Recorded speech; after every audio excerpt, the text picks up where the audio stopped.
2026 বিশ্বকাপে আর্জেন্টিনার বিরুদ্ধে ষড়যন্ত্রকারীদের মুখোশ এবার উন্মোচন।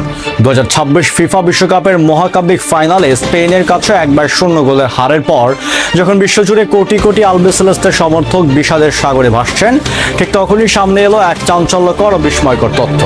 আলবিসেলেস্তেদের এই বিদায় নাকি কেবল মাঠের ফুটবলীয় হার নয়, বরং এর পেছনে রয়েছে এক নীল বিশাল আন্তর্জাতিক নকশা ও প্রাতিষ্ঠানিক ষড়যন্ত্র। আর্জেন্টিনার অন্যতম জনপ্রিয় নির্ভরযোগ্য সংবাদ মাধ্যম todo নোটিসিয়াস সম্প্রতি বিশ্ব কাঁপানো 10 জন আন্তর্জাতিক খ্যাতনামা ব্যক্তি ও প্রভাবশালী প্রতিষ্ঠানের একটি তালিকা প্রকাশ করে চরম তোলপাড় ফেলে দিয়েছে। মিশরের কোচ হোসাম হাসান এবং থেকে শুরু করে খ্যাতনামা ব্রিটিশ সাংবাদিক Piers Morgan, football influencer Speed কিংবা হলিউড তারকারা কারা ছিলেন এই আর্জেন্টিনার বিরোধী প্রচারণার মাস্টারমাইন্ড? কেন মাঠের ফুটবলকে রাজনীতিকরণ ও বিতর্কিত করার চেষ্টা করা হলো? চলুন এই এক্সক্লুসিভ ভিডিওতে সেই বিতর্কিত তালিকার নেপথ্যের রহস্য দেখে নেওয়া যাক। বন্ধুরা, todo নোটিসিয়াস এর প্রকাশিত আর্জেন্টিনা বিরোধী তালিকার একদম শীর্ষস্থানে রয়েছে মিশরের কোচ হোসাম হাসান। শেষ 16 রুদ্ধশ্বাস ম্যাচে আর্জেন্টিনার কাছে 3/2 গোলে হেরে বিদায় নেয় মিশর। ম্যাচ শেষে বিখ্যাত ক্রীড়া মাধ্যম বেইন স্পোর্টসকে দেওয়া এক সাক্ষাৎকারে সরাসরি বিশ্ব ফুটবলের মার্চেন্ডাইজিং অফ মার্কেটিংকে কাঠ গড়ায় দাঁড় করে বিস্ফোরক মন্তব্য করেন হোসাম হাসান। তিনি বলেন, আমরা তাদের ভালো চেয়ে অনেক ভালো দল ছিলাম, কিন্তু তা হয়েছে যা চরম অন্যায়। আমাদের একটি নিশ্চিত পেনাল্টি দেওয়া হয়নি এবং আমাদের একটি বৈধ গোল বাতিল করা হয়েছে। প্রশ্ন হলো, এসব কি শুধু মার্কেটিং এর জন্য? তারা কি যে কোনো মূল্যে মেসিকে খেলিয়ে দিতে চায়? মূলত তার এই বক্তব্য বিশ্বজুড়ে আর্জেন্টিনার জয়কে পাতানো বা স্পন্সর নির্ভর হিসাবে দেখানোর প্রচারণাকে নতুন জ্বালানি দেয়। তালিকার দ্বিতীয় গুরুত্বপূর্ণ নাম বিখ্যাত ব্রিটিশ মিডিয়া ব্যক্তিত্ব পিয়ার্স মর্গান। তিনি আর্জেন্টিনার খেলার শৈলী ও মাঠের আচরণকে তীব্র আক্রমণ করে সোশ্যাল মিডিয়ায় লেখেন, আর্জেন্টাইন খেলোয়াড়দের আচরণ ছিল জঘন্য, বিশেষ করে পারেদেসের। তারা একটি সহিংস দল এবং ফুটবলের জন্য কলঙ্ক।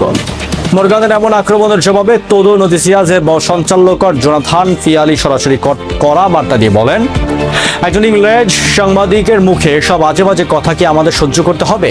এর সঙ্গে যুক্ত হন CR7 সমর্থক ও বিশ্ব খ্যাত কন্টেন্ট ক্রিয়েটর আইশো স্পিড। ফাইনাল ম্যাচে স্পেনের জয়ের পর তিনি স্টেডিয়ামে আর্জেন্টাইন সমর্থকদের সামনে গিয়ে অত্যন্ত উস্কানিমূলক উদযাপন করেন, যা পরবর্তীতে হাতাহাতি ও সংঘর্ষের রূপ নেয়। কিন্তু এই তালিকা কেন সাধারণ ফুটবল বিতর্কের গণ্ডি পেরিয়ে এক বিশাল রহস্যরূপ নিল? কারণ এতে জড়িয়ে গেছে আন্তর্জাতিক রাজনীতি ও পপ কালচার। আমেরিকান তারকা অভিনেতা স্যামুয়েল জ্যাকসন আর্জেন্টিনাকে সবচেয়ে বর্ণবাদী দেশ আখ্যা দিয়ে প্রচারণা নামেন।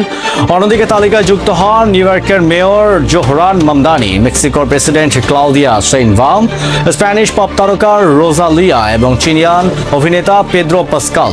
সমালোচকদের একাংশের মতে আর্জেন্টিনার খেলোয়াড়দের অতিরিক্ত আগ্রাসী মনোভাব এবং লাতিন আমেরিকার ফুটবলের মানসিকতাকে ইউরোপীয় ও আমেরিকার মিডিয়া সহজভাবে নিতে পারেনি। ফলে একটি সাধারণ খেলার হার বা জয়কে উদ্দেশ্যপ্রণোদিতভাবে বর্ণবাদ ও সহিংসতার ট্যাগ দিয়ে আন্তর্জাতিক দরবারে আর্জেন্টিনার ভাবমূর্তি ক্ষুণ্ণ করার চেষ্টা চালানো হয়েছে।